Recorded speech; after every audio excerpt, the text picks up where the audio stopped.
पिछले 8-10 महीनों से कुछ सब बहुत ट्रेंड कर रहे हैं। जरा जोर डालिए दिमाग पर।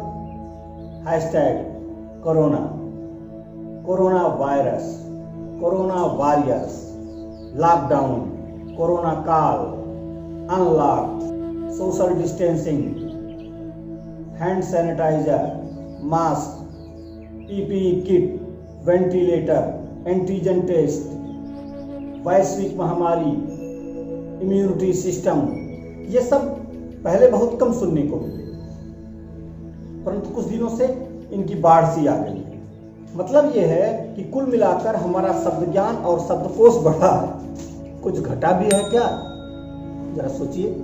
डरिए नहीं मित्रों, मैं कोरोना के कारण, उपचार और बचाव के बारे में ज्ञान देने नहीं आया।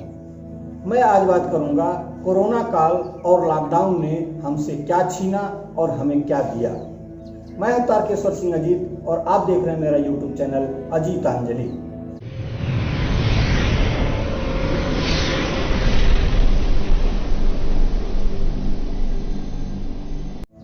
आज हम बात करते हैं कोरोना काल और लॉकडाउन ने हमें क्या दिया और हमसे क्या छीना।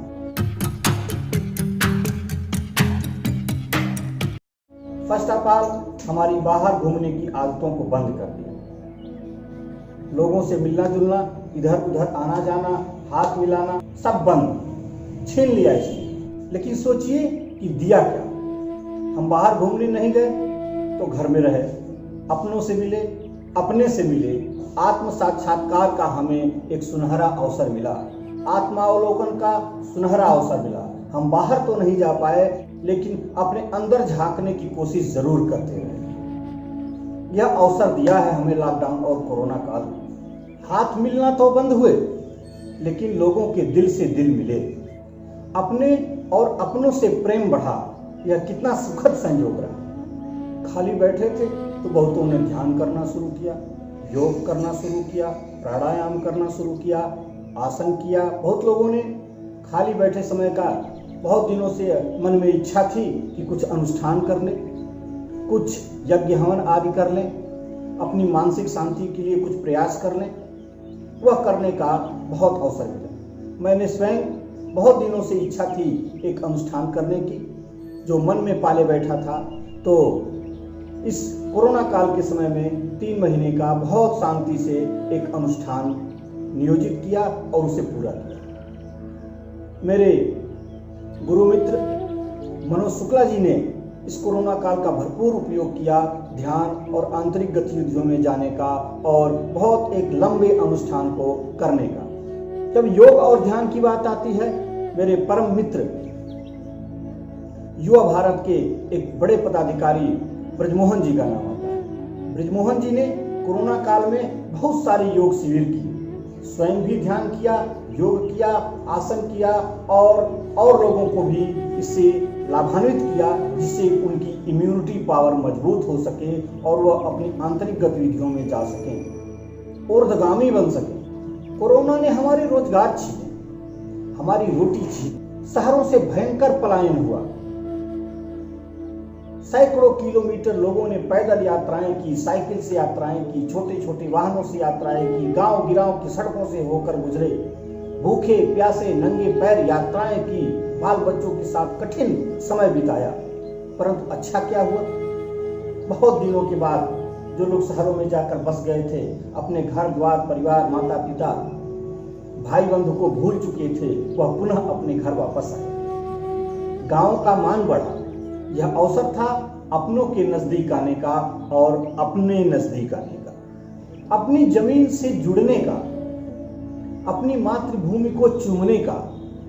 नहीं तो बहुत सारे लोग प्रवासी बनकर रह गए थे, न घर आते थे, न घर को कभी याद करते थे, न अपनी कमाई का कुछ हिस्सा घर ही भेजा करते थे। इस कोरोना काल ने और इस लॉकडाउन ने हमें पुनः अपनी वही पुरानी राम मड़ैया याद दिलाई।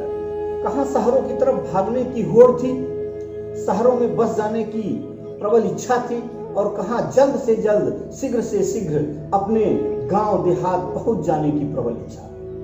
लाख दुश्वारियां और कष्ट सहते हुए भी लोग शहरों को छोड़कर गांव की तरफ भागे। हुआ न पड़ा अजी, घर आए तो शहरों में विलासितापूर्ण जीवन जीने वाले बच्चों को परेशानी हुई, बीवी को परेशानी हुई, तो थोड़ा लाइन ठीक करा दिया, थोड़ा वायरिंग ठीक करा दिया, पंखे लगवा दिए, माता पिता का कष्ट देखकर उन्हें कूलर लगवा दिया, घर में कुछ टूटा फूटा था उसे मरम्मत करा दिया, घर में बच्चों को मच्छर ना काटे तो जंगलों पर जाली लगवा दी, कुछ रंग रोगन करवा दिया। बैठे बैठे क्या करते, परिवार के लोगों के साथ कुछ खेती बाड़ी कर ली, कुछ सब्जी उगा ली, कुछ फूल पौधों की सेवा कर ली, कुछ साफ सफाई कर ली, माता पिता दादा दादी की सेवा करने लगे, उनके स्वास्थ्य की जांच और दवाई का इंतजाम करने लगे। शहर की वह औरतें जहां 3-4 आदमी को खाना बनाने के बाद बर्तन मांजने वाली, झाड़ू पोछा करने वाली दाई बाई भी लगती थी, वो आके गांव में खुद चूल्हे पर रोटी बनाने लगी। यह अवसर मिलता क्या, वो कभी आते क्या। इस कोरोना काल ने और इस लॉकडाउन ने उन्हें अवसर दिया पुनः घर आने की, लोगों से मिलने की और घर पर बहुत दिनों के बाद कुछ काम करने की। एक परिवार भोपाल से आया था और 3-4 महीने रहकर जब पुनः वापस जाने लगा तो मुझे रास्ते में मिला। मैंने छोटे लड़के से पूछा, बेटा तुम कहाँ आए थे? लड़के ने कहा कि मैं अपने पापा के घर आया था। मुझे बड़ा अजीब लगा। मैंने उनके पिताजी से कहा, हे मित्र, आप इतने दिनों के बाद आ रहे हैं अपने गांव कि आपका बच्चा बता रहा है कि हम अपने पापा के घर आए हैं। आपने उसे इतना ज्ञान नहीं दिया कि वह तुम्हारा भी घर है। कहने का मतलब शहरों में बड़े दिनों से रहते रहते जो बच्चे वहीं पैदा हुए वो उसी को अपना घर जानते थे, और जब अपने मूल घर आए, अपने गांव देहात आए तो उसे अपने बाप दादा का घर समझते थे, अपना घर नहीं समझते थे। आए तो कम से कम जाने तो ये मेरे पापा का घर है, ये मेरे दादा दादी हैं, चाचा चाची हैं, काका काकी हैं, पास पड़ोस के लोग हैं, उनसे अनुराग बढ़ा। शहरों में रहते रहते गांव के भी जीवन को जीने का उन्हें अवसर प्राप्त हुआ। ये सब परिवर्तन है। तीसरा विषय, हमारी रफ्तार कुंद हुई। मोटर रेल जहाज जहां के तहां रुक गए, परंतु दिया क्या? इस भाग दौड़ की जिंदगी से एक फुर्सत दिया कोरोना काल। अंधी दौड़ और प्रदूषण से मुक्ति दिया कोरोना ने। फिर से प्रकृति को रिचार्ज होने का मौका दिया कोरोना ने। देखिए कि प्रकृति कितना शुद्ध हो गई है कोरोना के बाद, हमारे भयंकर आवागमन के बाद। गाड़ी घोड़ों, रेल और हवाई जहाज के यातायात के साधनों के निरंतर चलते प्रवाह के रुक जाने के बाद यकीन जानिए प्रकृति अत्यंत शुद्ध हो गई है। जीव जंतुओं, पशु पक्षियों को कितना सुकून मिला है। इस शुद्धता का फायदा ये हुआ कि सालों बाद बहुत अच्छी बारिश हुई इस वर्ष, एकदम झमाझम, मन प्रसन्न हो गया, खुश हो गया। बच्चों की पढ़ाई छूटी, हॉस्टल बंद हो गए, इंस्टीट्यूशन बंद हो गए, कोचिंग सेंटर बंद हो गए, नौकरियां छूटी, ऑफिस कार्यालय बंद हो गए। लेकिन इन सब से मिला क्या? जो पढ़ाई का, वस्तुओं का, विद्यालय का, कैरियर का, नौकरी का जो फ्रस्ट्रेशन हुआ करता था, जो तनाव हुआ करता था, वह कुछ दिनों के लिए कम हो। सब लोग रिलैक्स हो गए और जो एक अंधी दौड़ पढ़ाई और नौकरी की चलती रहती थी, उसे थोड़ी मुक्ति मिली। अपने स्वभाव के अनुरूप, अपनी रुचि के अनुरूप कुछ नया ज्ञान सीखने को मिला। बहुत लोगों की सृजनशीलता बढ़ी है, क्रिएटिविटी बढ़ी है। कोर्स से अलग, अपने जॉब से अलग कुछ अलग करने की छूट मिली है, अवसर मिला है। किताबों के भयंकर बोझ से रिलैक्सेशन मिला है। अपने बड़े बुजुर्गों के पास बैठकर कुछ अनुभव, कुछ ज्ञान, कुछ कथा कहानियां सुनने का अवसर मिला है। कुछ कलाएं सीखने का अवसर मिला है। कुछ लोगों ने कोरोना काल के खाली समय में कंप्यूटर सीख लिया, कुछ लोगों ने कविताएं लिखी, कुछ लोगों ने ग्रंथ लिखे। ऐसे बहुत सारे मेरे पास उदाहरण हैं। मैंने स्वयं ऐसा कुछ किया। मेरे शिष्य अभिषेक ने वीडियो एडिटिंग शुरू की, एक नया मालिक जय गुरुदेव चैनल शुरू किया। एक मेरे पढ़ाए हुए सॉफ्टवेयर इंजीनियर अभिषेक ने अपने भाग दौड़ की जिंदगी से फुर्सत पाके पंचायत नाम का एक चैनल शुरू किया। मैंने स्वयं एक अनुष्ठान किया और YouTube पर वीडियो बनाना सीखा। किसी ने संगीत सीख लिया, किसी ने योग सीख लिया, किसी ने बागवानी सीख ली, किसी ने फूल पौधों को उगाया, कुछ लोगों ने सब्जियों को उगाया। हमारे मित्र ब्रजमोहन जी, हमारे मित्र धनंजय जी बड़े ही अच्छे तरीके से कोरोना काल में बागवानी किए, फूल पौधे लगाए, उनकी सेवा की और उनके फल और फूल इन्हीं काल में प्राप्त भी किया। कुल मिला के इस कोरोना काल ने हमें अवसर दिया अपने स्वभाव और रुचि के अनुसार कुछ नया करने का, कुछ नया सीखने का। इस कोरोना काल ने हमें स्वार्थी होने से ज्यादा सहयोगी होना सिखाया, सेवा भाव जगाया। जब भयंकर पलायन हो रहा था, बहुत सारे हमारे मित्र जाने वाले लोगों को चप्पल देते रहे, उनको पानी पिलाते रहे, उनको भोजन कराते रहे। राहुल और आकाश राय जैसे लोगों में जरूरतमंदों को राशन देते रहे, जरूरत की सामानें देते रहे। शुभम और रंजीत जैसे हमारे मित्र मास्क वितरित करते रहे, सैनिटाइजर वितरित करते रहे, बच्चों और बुजुर्गों को जागरूक करते रहे।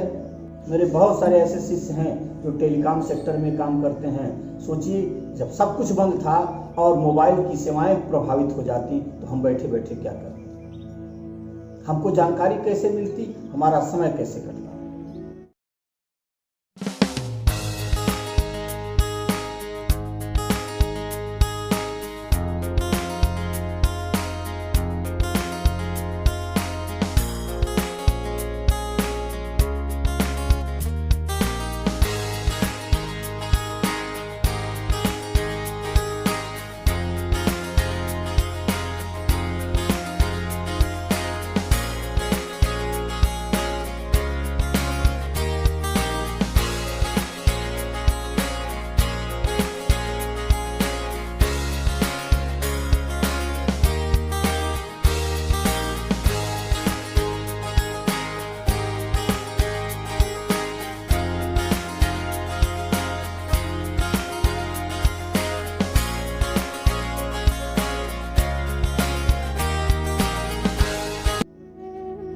बिजली की सेवाओं में, पानी की सेवाओं में, आवश्यक वस्तुओं की सेवाओं में, टेलीकॉम की सेवाओं में, चिकित्सा की सेवाओं में जो भी हमारे मित्र, जो भी हमारे जानने वाले, जो भी हमारे पढ़ाए हुए बालक लगे थे, उनको मैं बहुत बहुत धन्यवाद और उनका आभार प्रकट करता हूँ, उनका सम्मान करता हूँ। ऐसे समय में जब सारे लोग अपने घरों में कैद थे, तब भी वह अपने जान को जोखिम में डाल के आवश्यक सेवाओं की बहाली के लिए सदैव लगे रहते थे।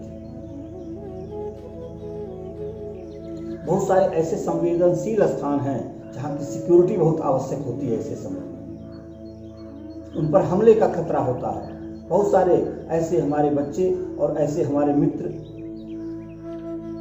गन फैक्ट्री हो, ऑफिस कार्यालय हो, उनकी सुरक्षा में लगे रहते थे, उनकी सिक्योरिटी में लगे रहते थे और कई कई दिनों तक अस्पताल में, ऑफिसों में, कार्यालय में सुरक्षा की जिम्मेदारी देखते थे। कुल मिलाकर पैसा मिलना कम हुआ, बाहर जाना कम हुआ, तो अपने से और अपनों से मिलने का कोरोना काल ने अवसर दिया। आत्म साक्षात्कार, प्रेम भाव की वृद्धि छूटी तो हमारी भाग दौड़ वाली जीवन शैली छूटी, फ्रस्ट्रेशन छूटा, काम की तेज रफ्तार छूटी, देर तक जागना, देर तक सोना ये बंद हुआ। जो एक जीवन में हमेशा अंधी दौड़ लगी रहती थी वह कम। क्या कभी सोचा है कि शहरों की बजाय गांव में कोरोना का प्रभाव कम क्यों रहा? क्योंकि यहाँ के लोग अभी भी शहरों जैसा विलासितापूर्ण जीवन नहीं जीते।